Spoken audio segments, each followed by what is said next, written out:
And unfortunately, each time I broke production, it got worse. Yeah, I up big time. In this video, I'm going to discuss with you the post-mortem process for dealing with incidents. And I'm going to do this by walking you through a recent scenario where I was having some issues with my own ASP.NET Core app. I was trying to fix a bug and I pushed that production and ended up breaking it. Twice.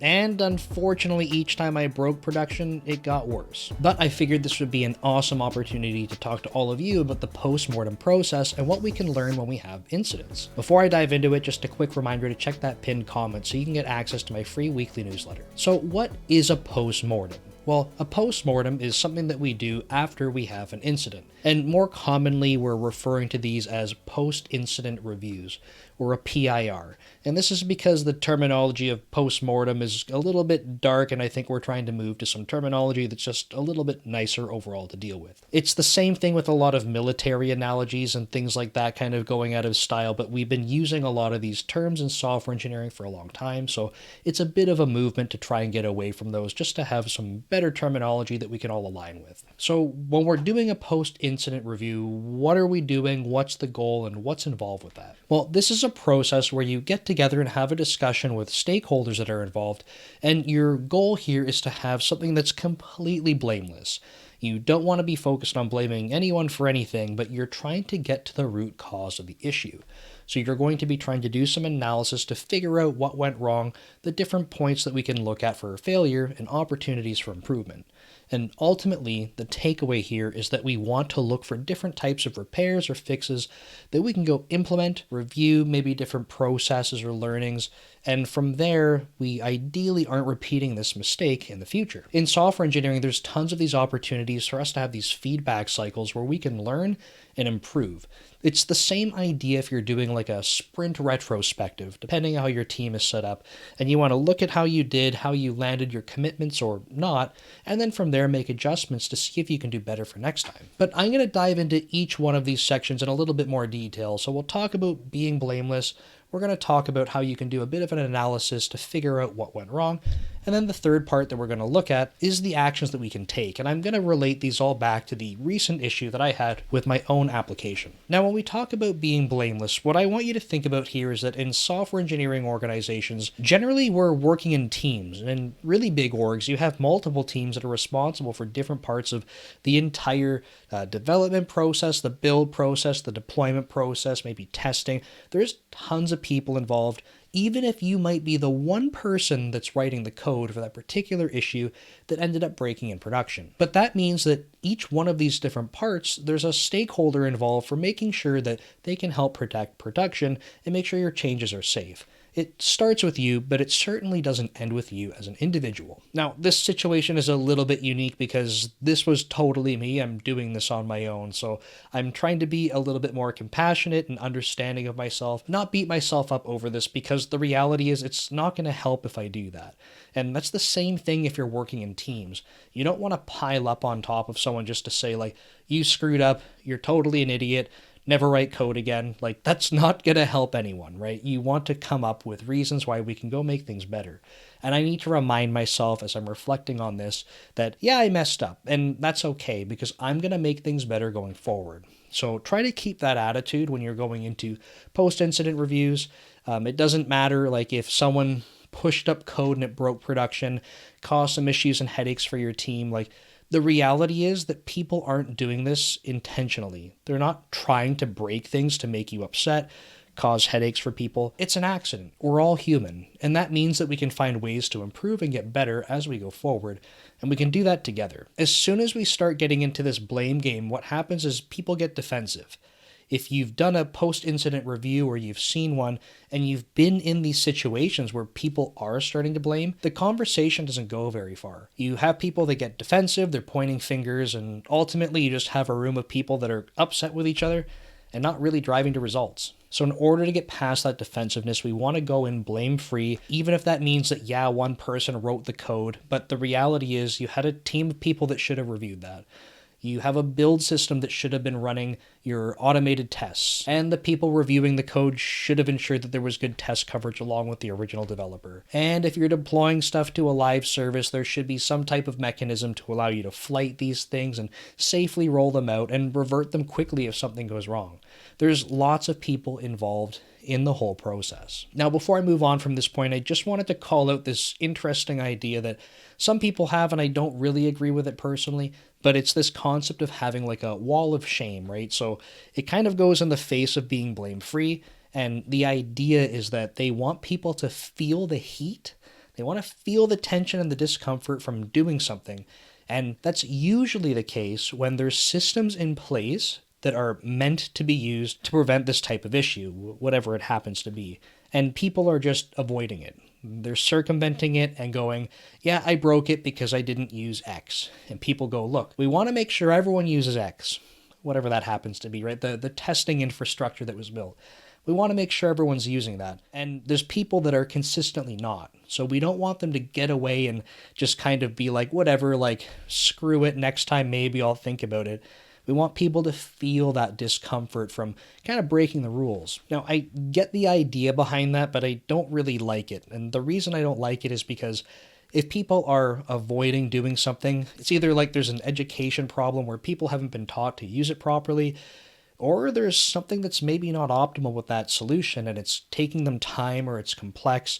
And if you're just kind of doing the wall of shame approach, I feel like you're not really looking into why people are not using the thing that you want them to be using. That's just my take though. I do like going the blame-free route entirely. Wall of shame thing, not really my jam. Okay, now that we've established it's supposed to be blame-free, we want to get into the analysis.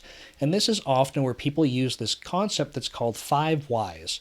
And the idea here is that if you ask 5 whys and you start asking more specific questions as you're going, this isn't like a hard and fast rule, but generally you want to try and get more specific. From there, once you've done about 5 questions and answered them, you should have a good idea about getting to some type of root cause. And the reason that we want to do this is that if we're getting more and more specific asking questions, it's ideally going to help us find where we have some weak spots that we can go improve. Now, you don't have to use a 5 whys process. You can come up with your own techniques for doing analysis, but I've seen 5 whys used in a handful of different places.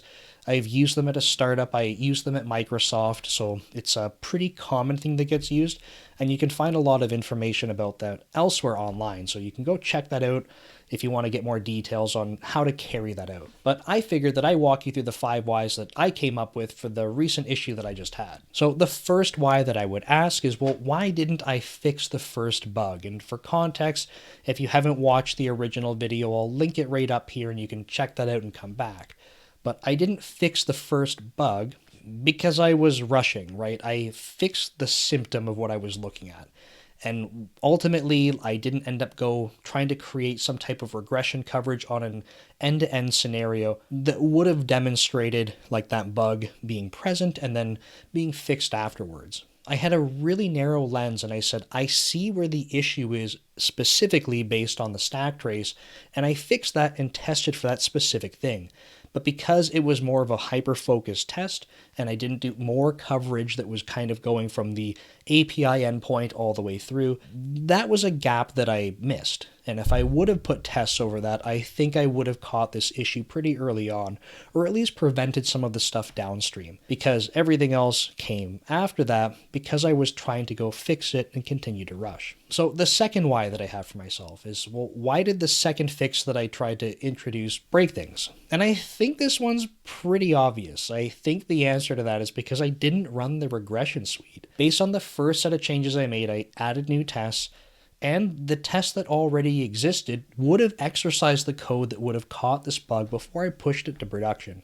So the answer, in my opinion, to this second why is I just didn't run the regression suite. And if you see the pattern of this, you might guess that the next question I have for myself, we're on number 3 now, is, well, why didn't you run the regression suite? And I kind of had 3 different answers to this that I wanted to include. And if I'm being honest, just like in the first point, I was rushing. I was trying to get this fixed up and not really taking my time. The next part is that the pipeline that I'm using, I'm in the middle of migrating between 2 different systems, and the regression suite is not running in the pipeline. I run it manually normally. And because I'm not worried about other developers tripping up over things right now, I can just go ahead and make sure that I'm practicing running things. But I didn't do that this time because I was rushing. And the other part that I wanted to mention as well is that the test suite I have is pretty resource intensive because I have a ton of tests.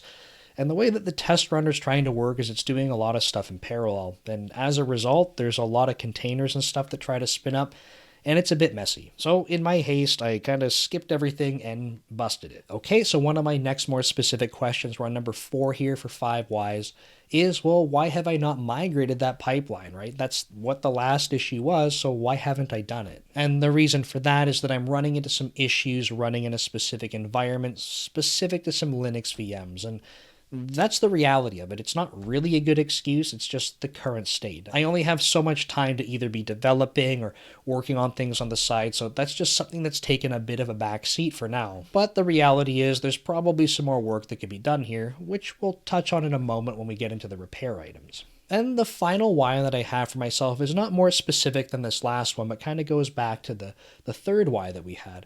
So this last one is, well, why is that test suite slow to run locally? And I touched on it a little bit already when I was answering the last one, but when I run it locally, there's some issues with how the containers are spinning up for the functional tests. And because I have thousands of tests and it's running in parallel, my options are to run them in serial, and that takes forever, or run them in parallel, but I need to find a better way to scope down the resources that are being used.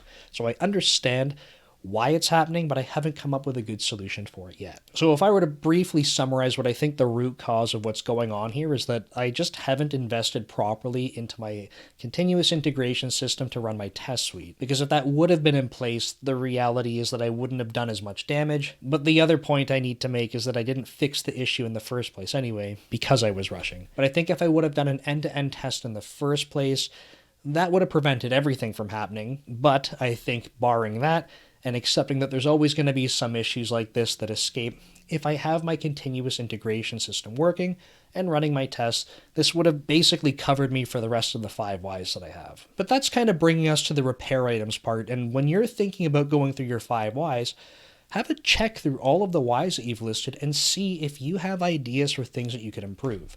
If you're working in teams, it's a good opportunity for other teams to have repair items as well. So for example, maybe you have a situation where as you're answering your 5 whys, you're saying something like, we don't have a testing infrastructure that supports functional tests, for example.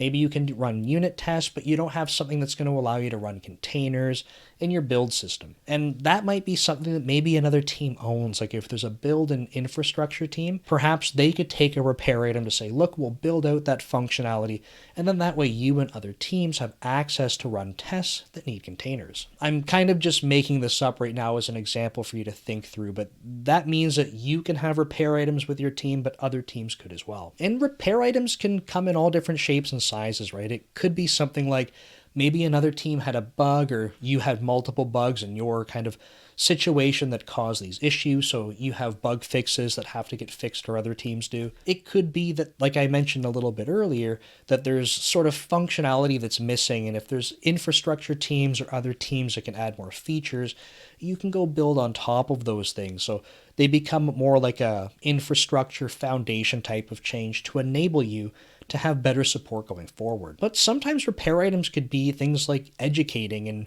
building culture and change around different processes. So to give you a quick example from real life, I've been in situations where there's alerts, but they're too noisy. So if they're not meeting a certain severity, no one's looking at them. But the reality is, if we would have been looking at them, we would have noticed the issue. So we could go change the severity, or we could change the culture around how we're looking at alerts to make sure that they're getting enough visibility. There could be situations where other teams came up with solutions that can apply to other teams to leverage for the exact type of issue that was encountered. But maybe they didn't do a good job like articulating that, sharing that information out to a broader audience, so people aren't even aware they have that to take advantage of. That could totally be like an educational or cultural shift that the organization has to do to get on board with that. But that's going to bring us to the conclusion of looking at post-incident reviews. So if you're not doing these already, I highly recommend that you do, because it's just a really awesome opportunity to have a feedback loop. So you want to remember to be blameless as much as possible, You want to do an analysis, and you could leverage 5 whys or not, but some type of analysis to get to a root cause. And then from there, you want to have repair items or things that you can improve upon, which could be anything from fixes to platform changes to just learning opportunities. And you need to remember that we're human, and the software that we're building, it's not perfect. It's never going to be perfect. So finding ways to embrace the imperfection and try to be nimble and evolve and learn, I think, is really beneficial. And if you want to hear more about that, you can check out this video next. Thanks, and I'll see you next time.